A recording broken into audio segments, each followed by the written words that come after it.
조용한 밤 잠시 세상의 소리를 내려놓고 조선의 오래된 이야기 속으로 들어가 보겠습니다. 오늘 들려드릴 이야기는 기생의 딸이라는 이유로 대문 밖에 쫓겨났던 한 소녀가 훗날 조선 최고의 의원이 되어 자신을 짓밟았던 양반가 앞에 다시 서게 된 이야기입니다. 그녀는 칼을 들고 돌아오지 않았습니다. 원망을 앞세워 소리치지도 않았습니다. 다만 약상자 하나와 누구도 부정할 수 없는 실력을 들고 돌아왔습니다. 그날 밤 윤대감 집안의 사랑채에는 숨막히는 침묵이 내려앉아 있었습니다. 집안의 가장 윤대감은 병석에 누워 숨을 거칠게 몰아쉬고 있었고 이름난 의원들은 모두 고개를 저은 뒤였습니다. 그때 대문 밖에 한 여인이 도착했습니다. 깊은 남색 한복을 입고 손에는 오래된 약상자를 든 여인이었습니다. 사람들은 그녀를 서린 의원이라 불렀습니다. 조선 8도의 이름이 난 의원이었습니다. 그런데 그녀를 본 윤씨 부인의 얼굴이 하얗게 질렸습니다. 10년 전 기생의 딸이라며 바로 그 대문 밖으로 내쫓았던 소녀가 눈앞에 서 있었기 때문입니다. 윤씨 부인은 다급히 마루 아래로 내려와 무릎을 꿇었습니다. 제발 대감을 살려주시오. 서리는 한참 동안 그녀를 바라보다가 조용히 말했습니다. 사람의 목숨을 살피러 온 의원은 원한부터 묻지 않습니다. 하지만 진실까지 덮어두지는 않을 것입니다. 이 이야기는 조선시대 야담과 여성의원, 의녀, 신분제, 기생의 사회적 위치에 대한 역사적 상상력을 바탕으로 재구성한 스토리텔링입니다.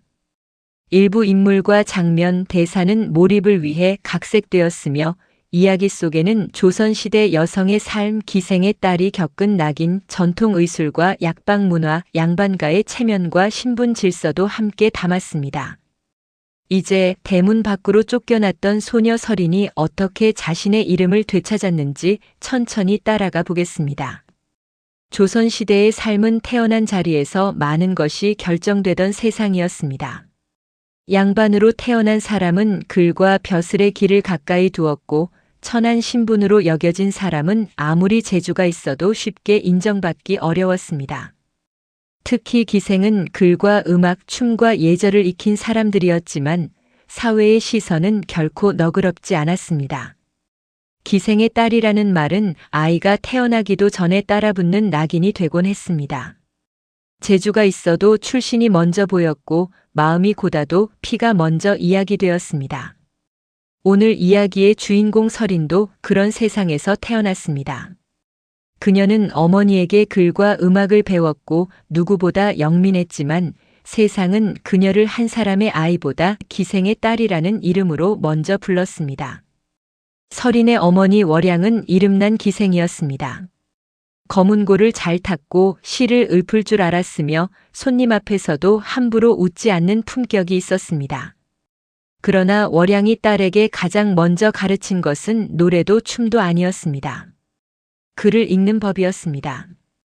밤이 깊어 손님이 모두 돌아가고 촛불이 낮아지면 월양은 어린 서린을 무릎 옆에 앉혔습니다. 글자는 사람을 살릴 수도 있고 사람을 가둘 수도 있다. 그러니 너는 글을 배워야 한다. 서린은 어머니의 손가락을 따라 낡은 책 위에 글자를 읽었습니다. 처음에는 뜻을 몰랐지만 점점 글자 속에 길이 있다는 것을 알게 되었습니다. 월양은 딸에게 늘 말했습니다. 세상이 너를 낮게 불러도 너는 내 마음까지 낮추어서는 안 된다. 하지만 월양의 몸은 오래 버티지 못했습니다. 젊은 시절부터 무리한 탓인지 겨울이 깊어질수록 기침이 심해졌고 얼굴빛은 창백해졌습니다. 서린은 어머니에게 따뜻한 물을 가져다 주고 얇은 이불을 덮어주었습니다. 그러나 아이의 손으로 병을 막을 수는 없었습니다. 어느 눈 내리던 밤 월양은 서린의 손을 꼭 잡고 말했습니다. 서린아, 사람은 출신으로만 사는 것이 아니다. 언젠가 너를 낮추어 보는 사람들이 있을 것이다. 그때 울기만 하지 말고 배워라. 배운 것은 내 몸 안에 남아 아무도 빼앗지 못한다. 서린은 울면서 고개를 끄덕였습니다. 얼마 지나지 않아 월양은 조용히 세상을 떠났습니다.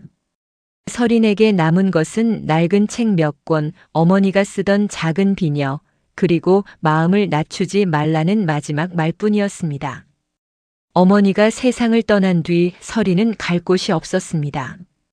기방 사람들은 안타까워했지만 모두가 자기 삶을 버겁게 이어가고 있었습니다. 그때 윤대감 집안에서 사람을 보냈습니다. 윤대감의 아들 도겸이 글 읽기를 싫어하고 몸도 약하니 곁에서 책을 읽어주고 잔심부름을 할 아이가 필요하다는 것이었습니다. 월양이 생전에 윤대감 집안과 인연이 있었기에 서린이 불려가게 되었습니다. 처음 서린은 그것이 기회라고 생각했습니다. 양반가에 들어가면 굶지는 않을 것이고 책도 가까이 할 수 있을 것이라 여겼습니다. 그러나 대문을 넘는 순간 그녀는 알게 되었습니다. 양반가의 지붕 아래에 들어갔다고 해서 양반가의 사람이 되는 것은 아니었습니다. 윤대감 집안은 고을에서 손꼽히는 기와집이었습니다. 큰 사랑채와 안채, 넓은 마당, 곱게 다듬은 장독대가 있었습니다. 그러나 그 집안의 공기는 따뜻하지 않았습니다. 집안의 안주인 윤씨 부인은 처음부터 서린을 차갑게 보았습니다.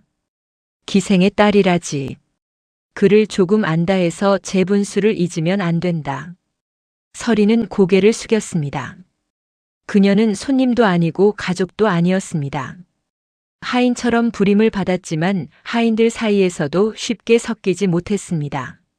어떤 하인은 그녀를 기방 아이로 불렀고 어떤 이는 양반가에 기대어 살려는 아이라고 수군거렸습니다. 서린은 그 모든 말을 들으면서도 참았습니다. 어머니가 남긴 말을 떠올렸기 때문입니다. 마음까지 낮추지는 말자. 윤대감의 아들 도겸은 병약하고 조용한 청년이었습니다. 글 읽기를 싫어한다기보다 몸이 약해 오래 앉아있기 힘들어했습니다. 서린은 도겸에게 책을 읽어주고 때로는 어려운 글귀의 뜻을 풀어주었습니다. 도겸은 처음에는 서린을 하대했지만 곧 그녀의 총명함을 알아보았습니다. 너는 어떻게 그런 뜻을 아느냐? 서린은 조용히 대답했습니다. 어머니께 배웠습니다. 도겸은 더 묻지 않았습니다. 그러나 서린이 책을 읽어주는 시간만큼은 집안에서 유일하게 숨을 쉴 수 있는 시간이었습니다. 글자 앞에서는 출신이 조금은 흐려지는 듯 했습니다.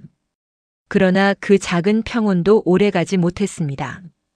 윤씨 부인은 두 사람이 책을 나누는 모습을 좋게 보지 않았습니다.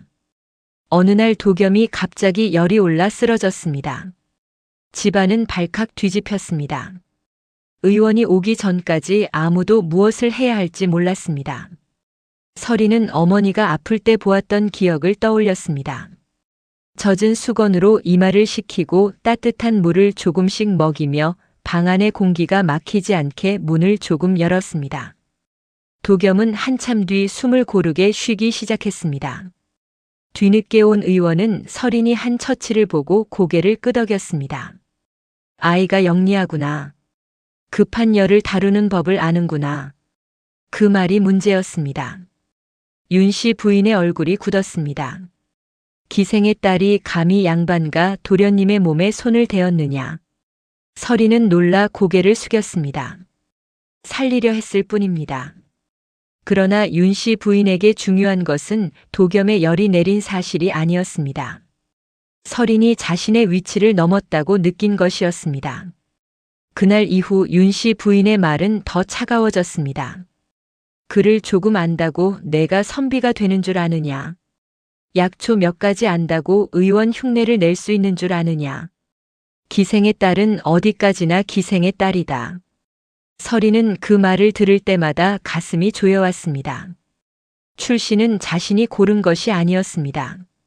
어머니가 기생이었다고 해서 어머니의 마음이 천한 것도 아니었고 자신이 배운 글이 더러운 것도 아니었습니다. 그러나 이 집에서는 모든 것이 출신이라는 말 하나로 지워졌습니다. 도겸은 그 말을 들으면서도 제대로 나서지 못했습니다.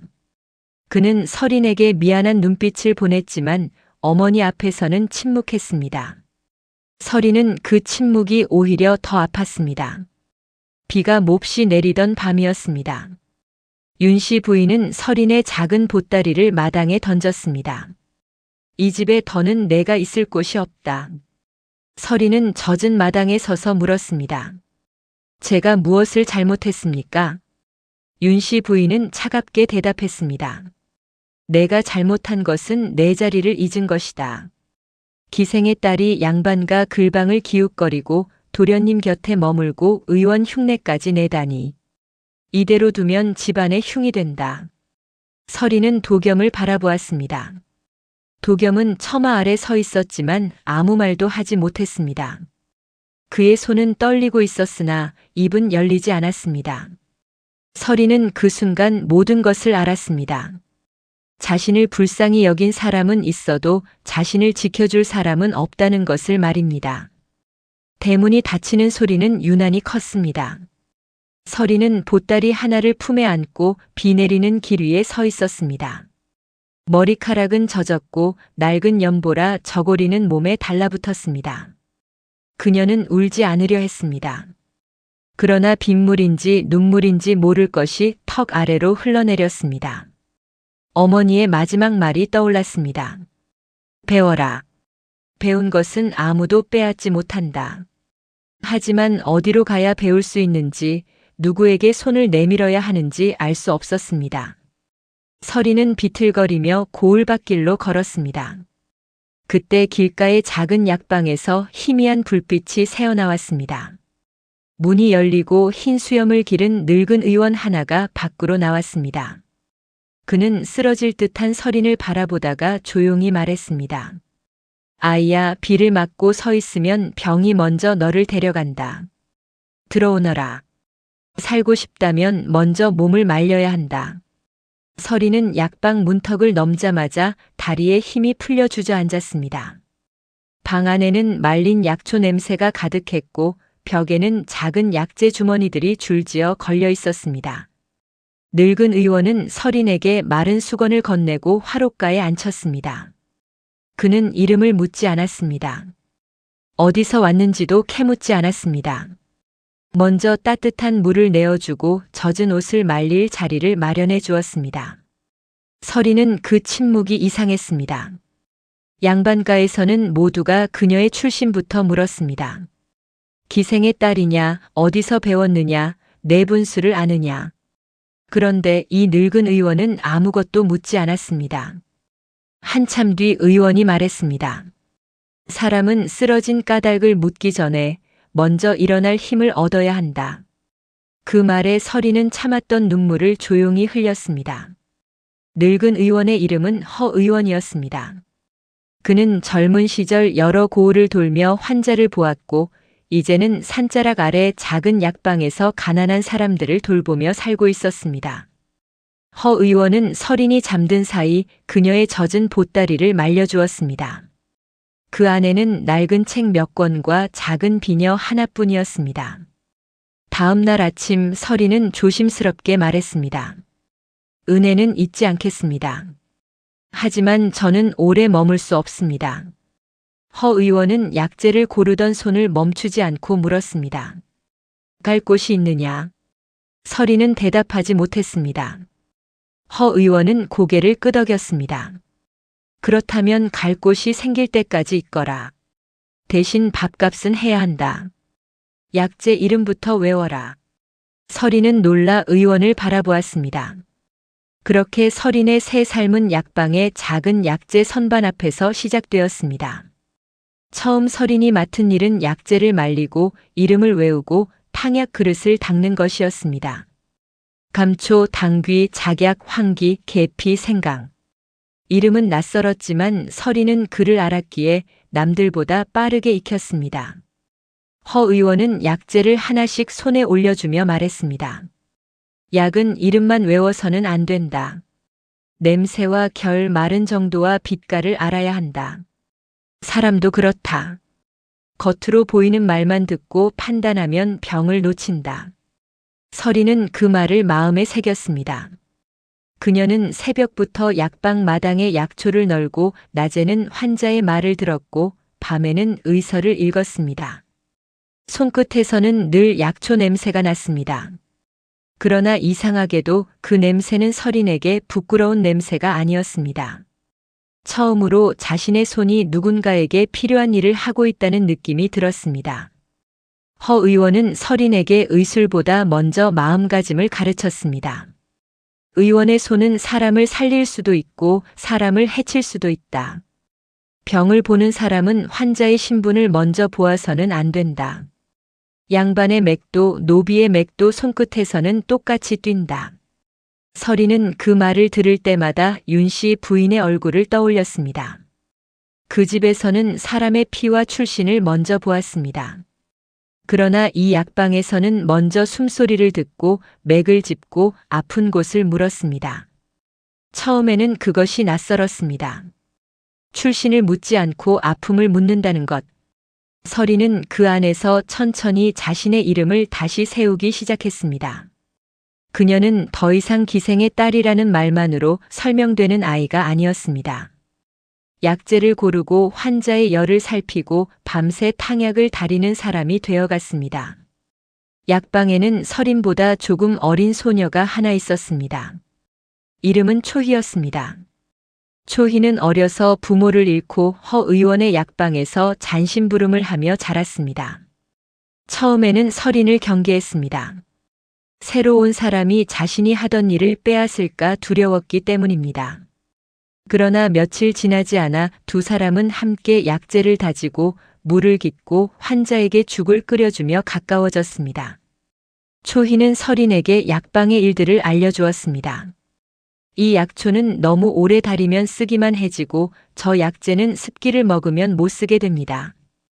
허 의원님은 무뚝뚝해 보여도 환자가 돈이 없다고 돌려보내신 적이 없습니다.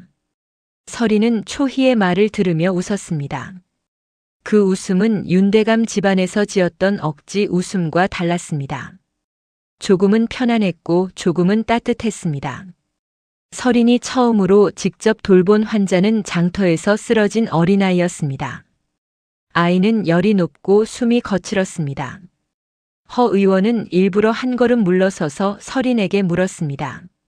무엇부터 보겠느냐? 서린은 손이 떨렸습니다. 그러나 도겸이 열로 쓰러졌던 날을 떠올렸습니다.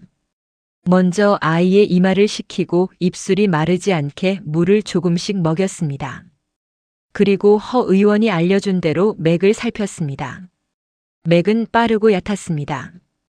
서린은 조심스럽게 말했습니다. 열이 급하지만 속이 너무 약합니다. 강한 약보다 먼저 몸을 버티게 해야 합니다. 허 의원은 고개를 끄덕였습니다. 그날 밤 서린은 아이의 곁을 지켰습니다. 새벽녘 아이의 열이 내려가기 시작하자 아이의 어머니는 서린의 손을 붙잡고 울었습니다. 서린은 그 손을 보며 깨달았습니다.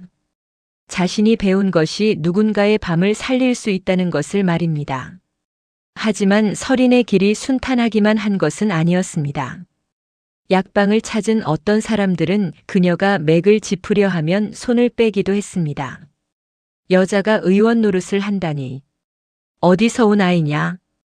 기방 출신이라는 말도 돌기 시작했습니다. 누군가 윤대감 집안에서 있었던 일을 흘린 것이었습니다. 초희는 분해서 말했습니다. 병을 고쳐주면 됐지 왜 출신을 따진답니까? 서린은 조용히 약재를 정리했습니다.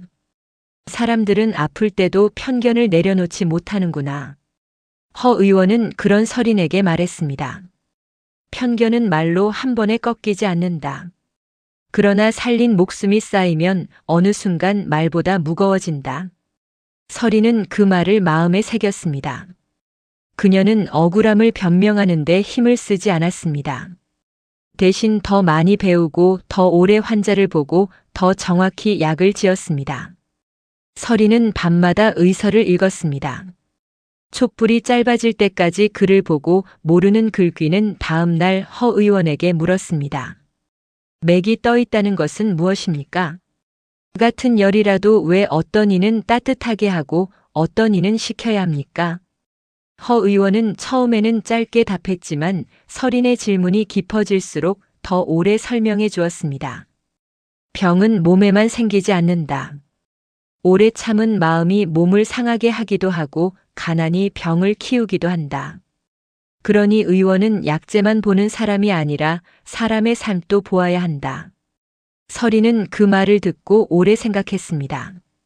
자신이 겪은 모욕과 추방도 몸에는 상처를 남기지 않았지만 마음속 깊은 곳을 오래 아프게 했습니다.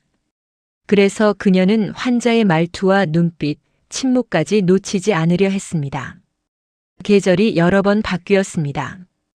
봄에는 산비탈에서 약초를 캤고 여름에는 땀에 젖은 환자들의 열을 보았습니다. 가을에는 말린 약재를 정리했고 겨울에는 언손을 비비며 탕약을 다렸습니다. 서린의 손은 점점 더 단단해졌습니다. 처음에는 약재 이름을 외우던 소녀였지만 어느새 환자의 얼굴빛만 보고도 급한 병인지 오래된 병인지 짐작할 수 있게 되었습니다.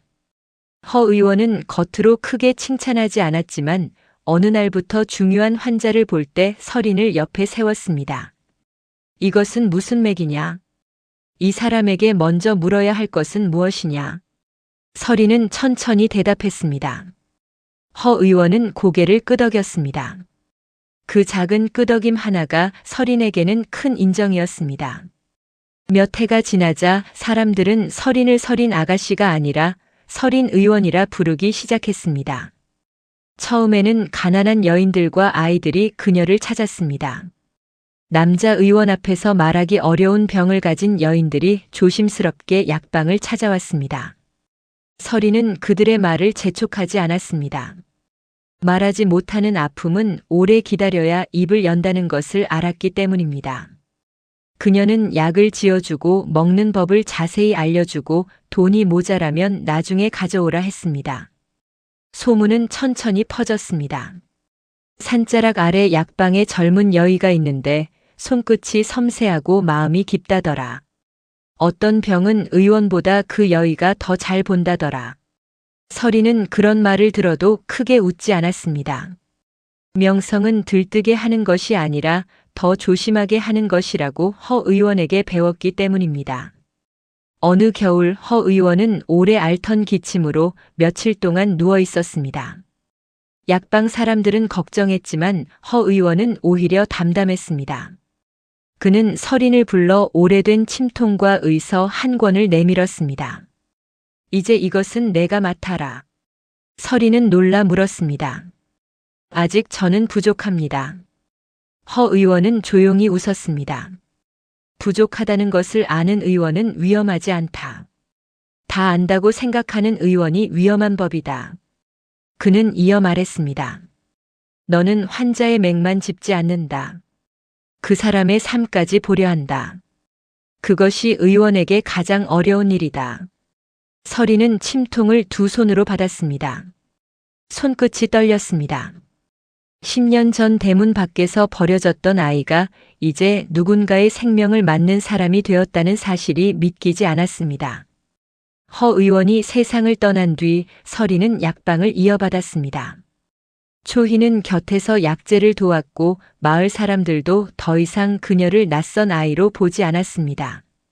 물론 여전히 뒤에서 수군거리는 사람은 있었습니다. 하지만 서린은 흔들리지 않았습니다. 그녀가 살린 사람들의 수가 늘어날수록 말은 조금씩 힘을 잃었습니다. 어느 고을의 아이가 살아났고 어느 산모가 위기를 넘겼고 어느 늙은 농부가 다시 밭을 걸었다는 이야기가 퍼졌습니다. 서린은 먼 고을로도 불려다녔습니다. 비 오는 길, 눈 내리는 고개, 한밤중에 장터길도 마다하지 않았습니다. 약상자 하나를 들고 환자가 있는 곳이면 어디든 갔습니다. 그렇게 시간이 흘러 사람들은 그녀를 조선 팔도의 이름난 여의라 불렀습니다. 그러던 어느 해 늦가을 윤대감 집안에 큰일이 닥쳤습니다. 집안의 가장 윤대감이 갑자기 쓰러진 것입니다. 처음에는 단순한 기력 쇠약이라 여겼습니다. 그러나 며칠이 지나도 열은 내리지 않았고 숨은 가빠졌으며 밤이면 헛소리를 했습니다. 이름난 의원들이 줄줄이 불려왔지만 모두 고개를 저었습니다. 병의 뿌리가 깊고 몸 안에 기운이 엉켜 있어 쉽게 손댈 수 없다는 말뿐이었습니다. 윤 씨 부인은 초조해졌습니다. 집안의 체면도 재산도 혈통도 병 앞에서는 아무 소용이 없었습니다. 병석의 윤대감은 가끔 의식을 잃은 채 알 수 없는 이름을 중얼거렸습니다. 설인. 그 이름을 들은 도겸의 얼굴이 굳었습니다. 도겸은 오래전 비오는 밤을 잊지 못하고 있었습니다. 대문 밖으로 쫓겨나던 설인의 젖은 얼굴, 아무 말도 하지 못했던 자신의 침묵, 그리고 닫히던 대문의 소리까지. 그는 그날 이후 여러 번 설인을 찾으려 했지만 어머니의 눈치를 보며 미루고 또 미루었습니다. 결국 세월은 흘렀고 설인은 조선 최고의 의원이 되었다는 소문만 남았습니다. 윤 씨 부인은 그 이름을 듣자 얼굴을 찌푸렸습니다. 그 아이가 의원이 되었다고.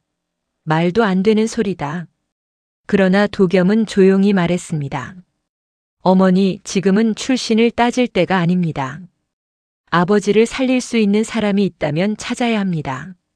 그날 밤 윤대감 집안의 하인이 산자락 약방으로 달려갔습니다. 비가 내리고 있었습니다. 약방의 등잔불 아래 깊은 남색 한복을 입은 설인이 조용히 약재를 고르고 있었습니다. 하인은 숨을 헐떡이며 말했습니다. 설인 의원님, 윤대감 댁에서 모셔오라 하셨습니다.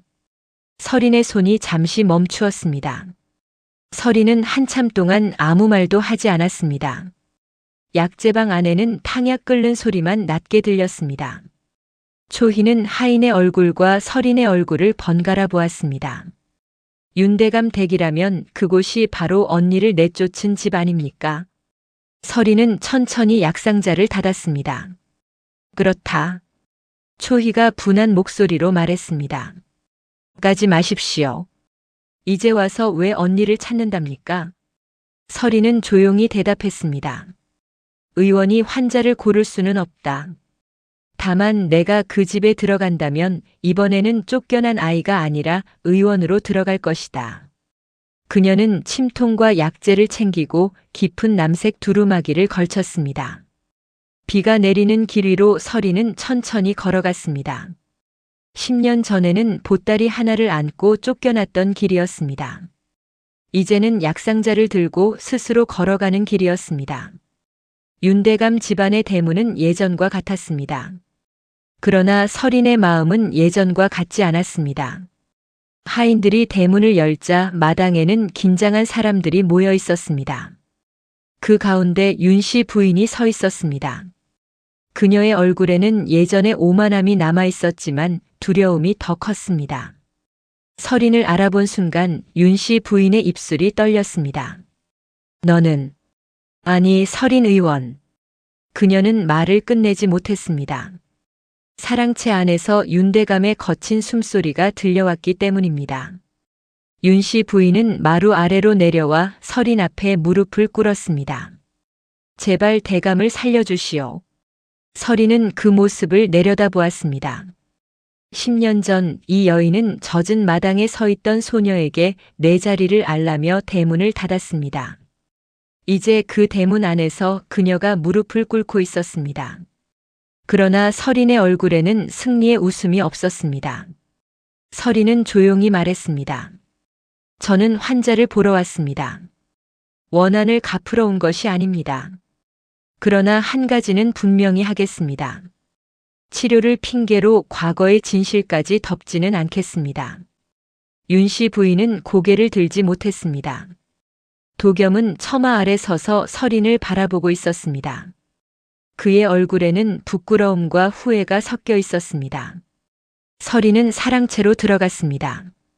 병석의 윤대감은 예전의 권위적인 모습이 거의 사라져 있었습니다. 얼굴은 창백했고 숨은 거칠었으며 손끝은 차가웠습니다. 설인은 아무 말 없이 그의 맥을 짚었습니다. 맥은 깊이 가라앉아 있었고 열은 몸 안쪽에 갇힌 듯 했습니다. 그녀는 방 안의 냄새, 창문이 닫힌 상태, 먹다 만 탕약의 색까지 살폈습니다. 이 병은 하루아침에 생긴 것이 아닙니다. 오래 쌓인 기운이 한꺼번에 무너진 것입니다. 서리는 먼저 방의 문을 조금 열게 했습니다. 막힌 공기를 빼고 너무 두꺼운 이불을 걷게 했습니다. 그리고 이전 의원들이 쓴 약재를 살펴보았습니다. 너무 강하게 보하는 약이 이어져 열을 더 가두고 있었습니다. 서리는 초희에게 가져온 약재를 건네며 낮은 목소리로 지시했습니다. 먼저 속을 눌러주고 기운이 흩어지지 않게 해야 한다. 급히 몰아붙이면 안 된다. 윤씨 부인은 불안한 얼굴로 물었습니다. 살릴 수 있소? 서리는 대답을 서두르지 않았습니다. 의원이 살린다고 장담하는 순간 하늘의 몫까지 자기 것이라 착각하게 됩니다. 다만 제가 할 수 있는 일을 다 하겠습니다. 그녀의 목소리는 차분했습니다. 그 차분함 때문에 오히려 방 안 사람들은 숨을 죽였습니다. 예전의 기생의 딸은 어디에도 없었습니다. 그곳에는 환자를 살피는 의원만이 있었습니다. 치료가 이어지는 동안 서리는 잠시 마당을 지나 옛 글방 앞에 섰습니다. 그 방은 10년 전 도겸에게 책을 읽어주던 곳이었습니다. 문살도 책장이 있던 자리도 거의 그대로였습니다. 서리는 그 앞에서 오래 서 있었습니다. 도겸이 조용히 다가왔습니다. 미안하오. 그날 내가 한마디만 했더라면. 서리는 그를 바라보았습니다.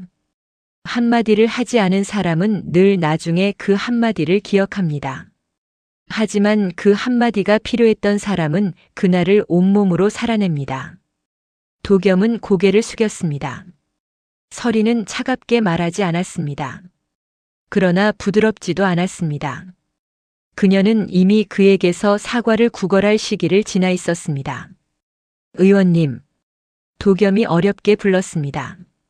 서리는 조용히 대답했습니다. 이제는 그렇게 부르십시오. 그것이 맞습니다. 그날 밤 오래된 노비 만석이 서린을 찾아왔습니다.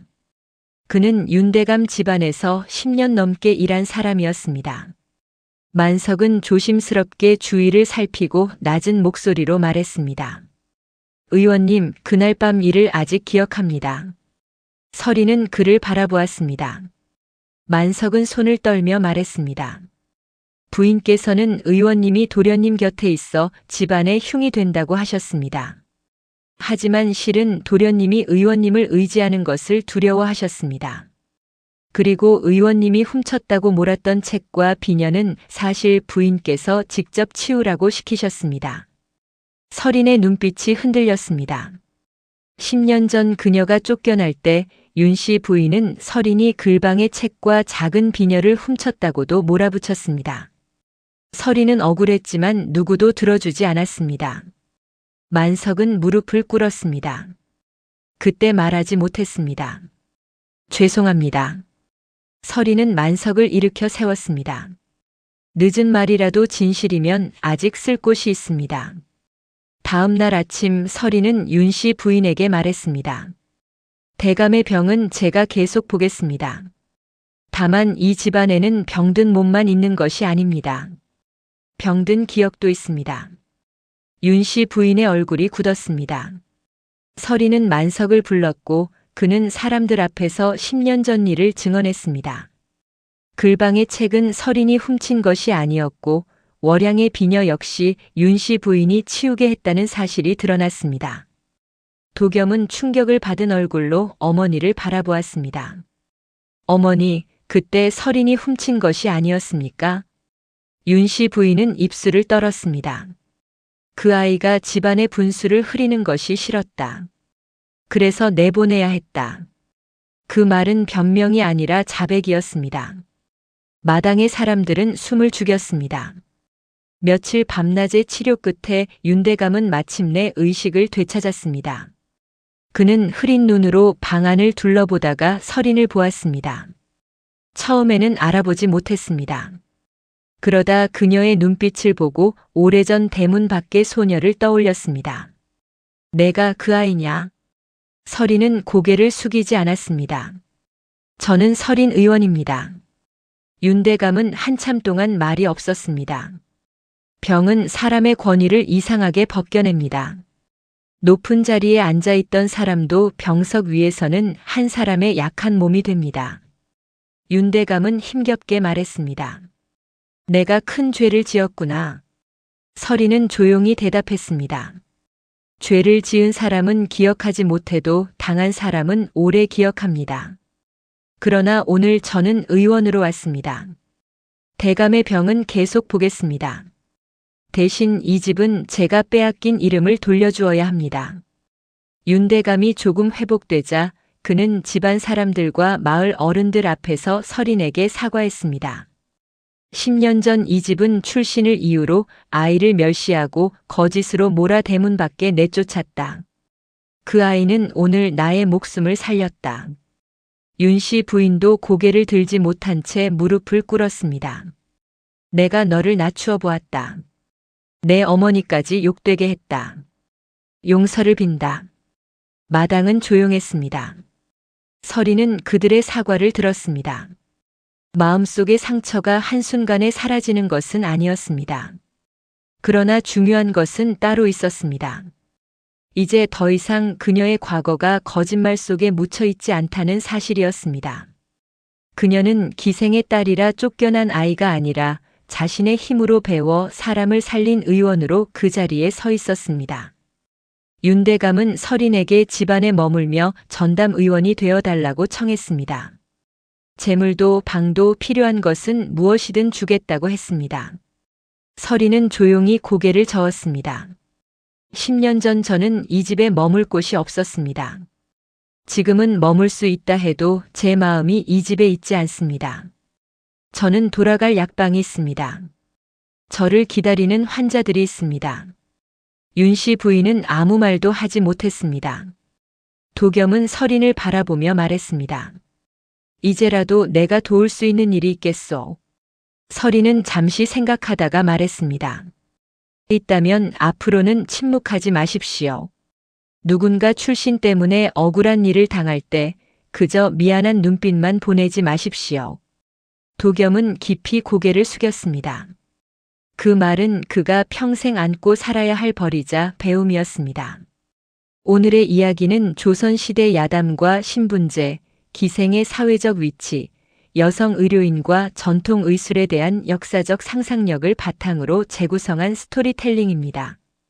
이야기 속 인물과 사건은 몰입을 위해 각색되었지만 그 안에는 조선 사회의 중요한 현실이 담겨 있습니다.